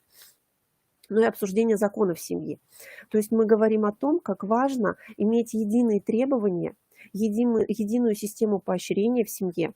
Все должны быть, допустим, все должны жить в семье по одним законам. И если это соблюдается, то вопросов лишних уже не возникает. Вот по этим вопросам, которые я перечислила на слайде, мы можем говорить в разных формах с родителями. Это может быть не только родительское собрание, это может быть индивидуальная беседа по ситуации, это может быть консультация, и это совместная деятельность родителей учащихся. То есть мы можем проводить внеурочные мероприятия. Например, выбрать тему питания первоклассника и на тему здорового образа жизни развернуть целое мероприятие. Задействованы родители, задействованы дети, все друг друга узнают, выстраивают коммуникативные отношения. Разве это плохо скажется? Это только лучше, в лучшую сторону пойдет относительно нашего учебного пространства. То есть в этом плане мы как раз делаем на этом акцент. Обязательно говорим об этом с родителями. Что касается адаптации, каковы же признаки? Психологи выделяют очень много признаков, действительно, о которых они беседуют с родителями на родительском собрании, эти признаки наблюдают родители. То есть можно что-то заметить дома, можно что-то заметить, то есть неспокойный сон. Да, учитель не может знать о том, что ребенок неспокойно спал. Что же наблюдает ребенок? Мы обращаем внимание на неуспеваемость. То есть если какие-то задания ребенку даются трудно. Мы обращаем внимание, если ребенок не желает выполнять какую-то работу. Да, это для нас уже звонок. Мы обращаем внимание на негативные проявления. Ребенок требует к себе много внимания. Это тоже звонок. Да? То есть не просто все требуют к себе много внимания, больше. И он это требует какими-то вот как раз негативными проявлениями. Демонстративность. То есть когда яркие какие-то вспышки поведенческие, которые мы не можем просто не заметить. Почему они возникают? Возникает такой у нас вопрос. Ну и лень. Причем это спорный такой пункт. мы не можем сразу сказать. То есть это вопрос воспитания, что он вот как-то привык, например, побольше отдыхать, или это вопрос совсем другого характера, что он не может выполнять эту работу по другой какой-то причине. Мы знаем, что сама адаптация с точки зрения, вот как видит педагог, она проходит так. Детки в первую стадию знакомятся со школой. То есть они говорят о школе в детском саду, они приходят даже в школу, есть занятия по подготовке к школе, они смотрят стены какие в школе, парты какие. То есть визуально они привыкают к пространству. И они уже обдумывают, что они скоро пойдут в школу. Это первый такой этап. На втором этапе уже происходит адаптация. То есть он уже, ребенок пришел. И он в этом пространстве уже находится. Мы, педагоги, делаем все возможное. То есть мы и учитываем индивидуальные особенности, и решаем с ним разные интеллектуальные задания. И у нас и спортивные занятия. То есть у нас целая программа занятий, где мы наблюдаем. Мы можем только наблюдать. И вот если у нас возникают какие-то такие сигналы, о которых мы говорили, тогда мы думаем, что же вызвало, что же послужило причиной такого проявления. Потому что здесь порой мало догадок. Нужно обратиться к специалистам. Природа таких проявлений может быть очень разная. Три основных компонента. То есть это психологическая адаптация, которую мы, педагоги, для себя наблюдаем. Когда она успешно протекает, ребенок с радостью идет в школу, он радостный на уроках, ему приносит удовольствие работа. Если же это не так, мы понимаем, что нам нужно обратить внимание на этого ребенка в следующем ключе. Мы пытаемся для себя понять, что именно вызывает, допустим, нежелание пойти в школу. Да, вот хоть по статистике многие дети сейчас не хотят, почему же не хотят? Что же их отталкивает? То есть часто мы прибегаем все-таки к сотрудничеству с психологом, но часто помогает также решить такие проблемы взаимодействия с учеником. Вот порой выстроилось взаимодействие с учащимся, ему стало комфортно, и он с удовольствием стал ходить в школу. Порой ему не хватало вот этого вот дружбы с одноклассниками, или он хотел конкретно с кем-то дружить, а ему взаимностью не ответили, да?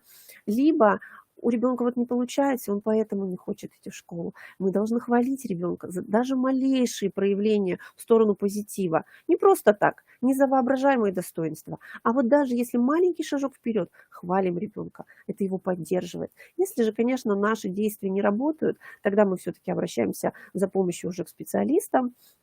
Кроме того, школьный психолог делает стандартную диагностику адаптации учащихся, он для себя тоже выясняет по своим результатам диагностик все-таки, что пошло не так, например, у некоторых учащихся, где, возможно, придется организовать некоторое вмешательство и помощь, например, ученику для создания психологического комфорта.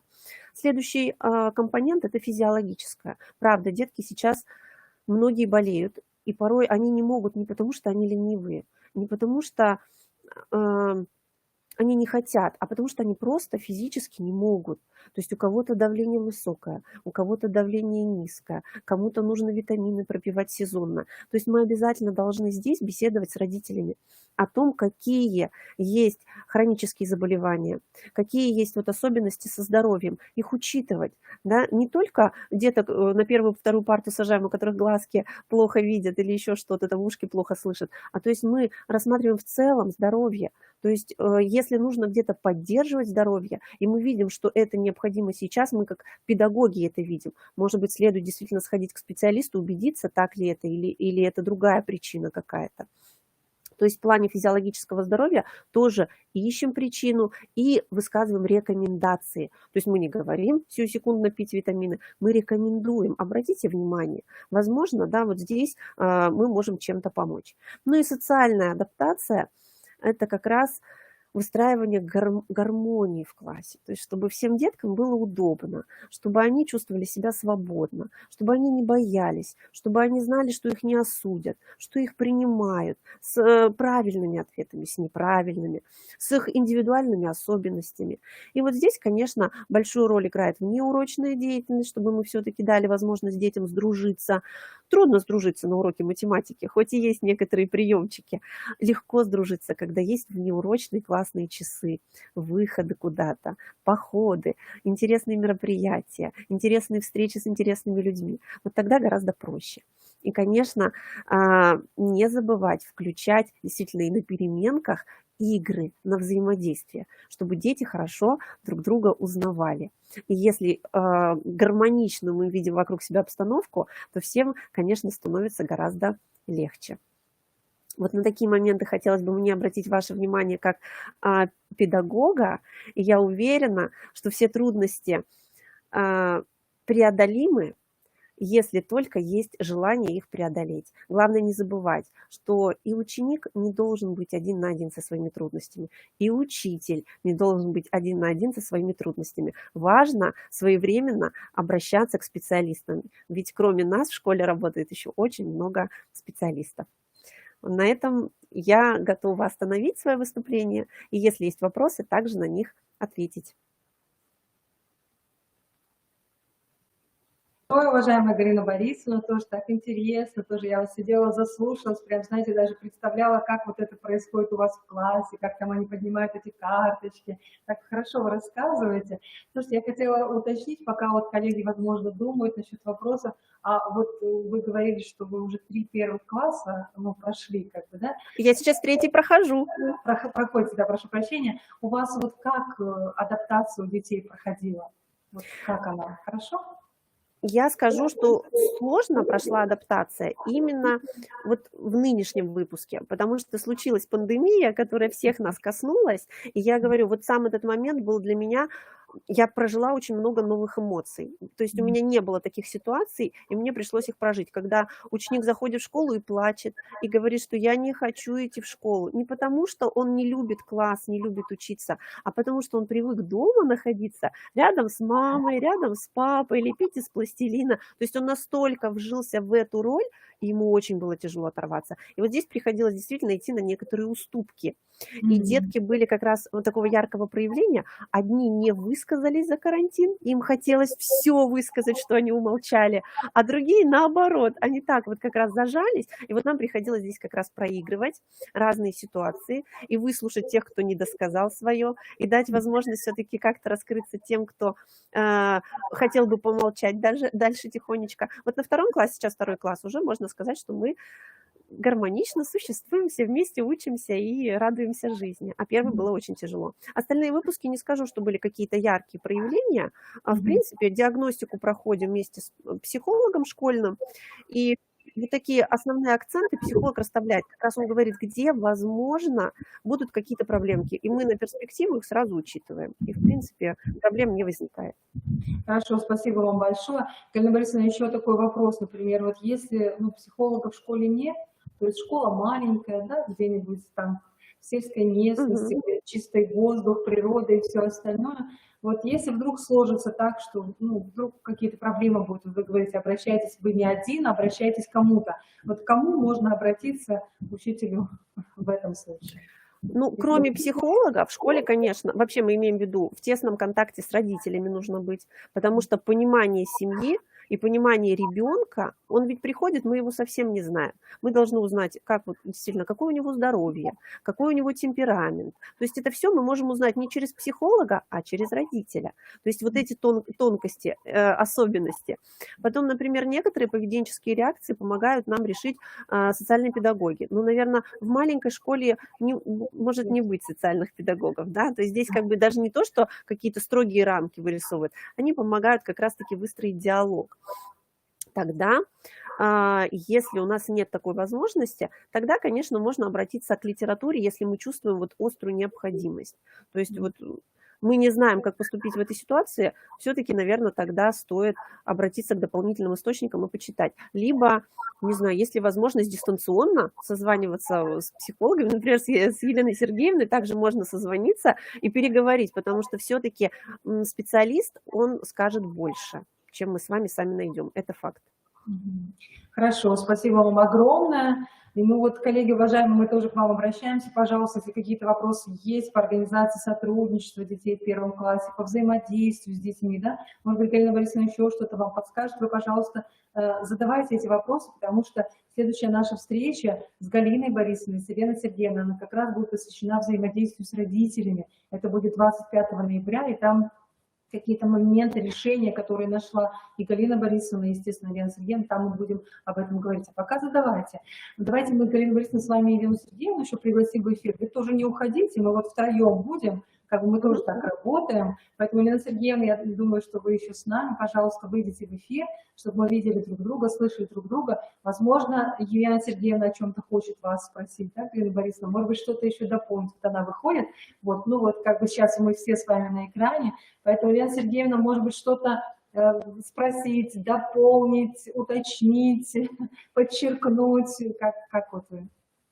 Спасибо большое. Я, правда, с большим удовольствием прослушала, потому что вот все то, о чем я говорила, здесь было учтено уже с точки зрения педагога. То есть как вести себя, учитывая все то, о чем мы говорили раньше. Было очень замечательно и очень много полезной информации, я думаю. Хорошо, да. Согласна, Елена Сергеевна. Но, может быть, что-то еще вот в рамках этой нашей темы, то есть темы сегодняшней нашей встречи, ну, как бы направление этого, может быть, что-то еще обратитесь к нашим слушателям, что-то еще скажете? Ну, думаю, наверное, стоит ответить на вопрос, да, как вести себя, если вот ребенок такой сейчас живет в классе, да, и не хочет учиться. Начинать нужно в первую очередь с себя, спросить, что я сделал для того, чтобы эту проблему решить, и начинать искать первоисточник, с чего все это началось. Попытаться в первую очередь найти контакт с ребенком, потому что проблемы в основном бывают тогда, когда ребенка не слышат и не видят, и упускают что-то.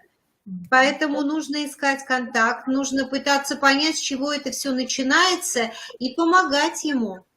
Потому что ребенок не хочет учиться не из-за того, что у него нет каких-то там знаний, умений, а скорее всего из-за того, что у него нет поддержки, из-за того, что в определенный момент не увидели, когда у него ушло это желание.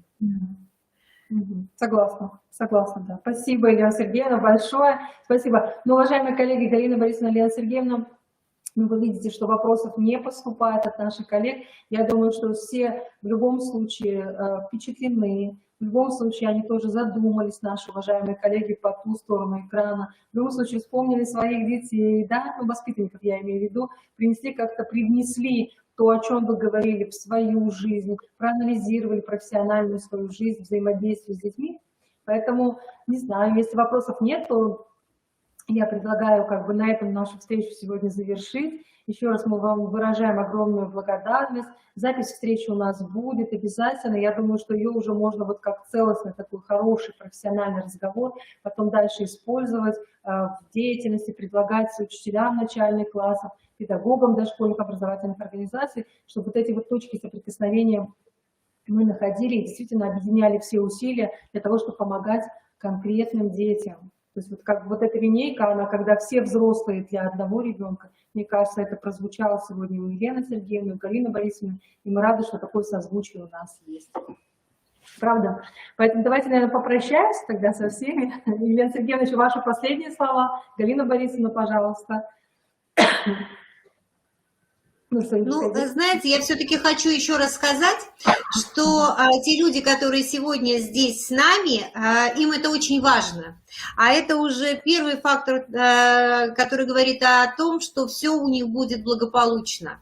Если человек хочет решить проблему, он ее решает. Вот это самое важное. Да, спасибо большое, Елена Сергеевна. Галина Борисовна, может быть, тоже что-то в завершении разговора? Да, конечно, да. Я согласна целиком и полностью. И более того, хочу сказать, что все-таки действительно эти вопросы такие кажутся трудные, кажутся сложные, но мне верится, что если позитивно подходить к вопросу, то есть не как проблема закопаться в ней, а вот именно искать просветы, то они обязательно находятся всегда. Главное, и единомышленники в таком случае находятся всегда. Вот, поэтому надеюсь, что этот вопрос ни для кого проблемой не будет. Все найдут правильные решения, правильные ключи к своим детям и к их родителям.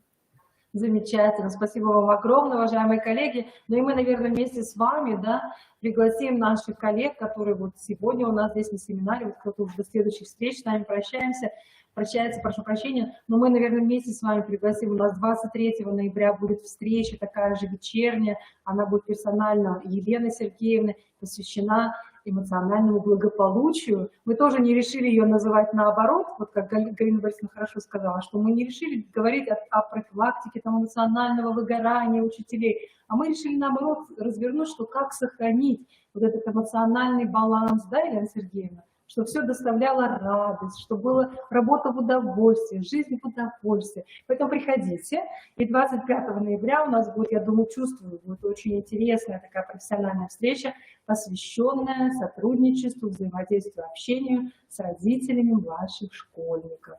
Там тоже Елена Сергеевна у нас свои решения интересные, Галина Борисовна свои решения тоже интересные представит.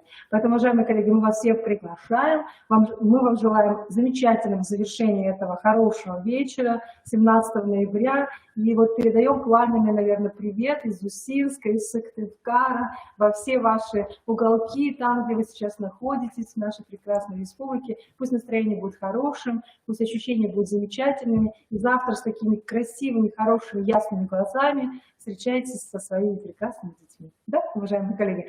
Поэтому, Лена Сергеевна, тоже вам огромное спасибо, детскому саду привет. Да, Галина Борисовна, тоже огромное спасибо, очень рады были, правда, вот с вами работать в такой связке, поэтому еще раз всем большое спасибо, всегда рады, ну и до новых встреч, до свидания, спасибо вам большое, можно отключаться, спасибо, коллеги, уважаемые. До свидания. Спасибо, до свидания. Спасибо, до свидания.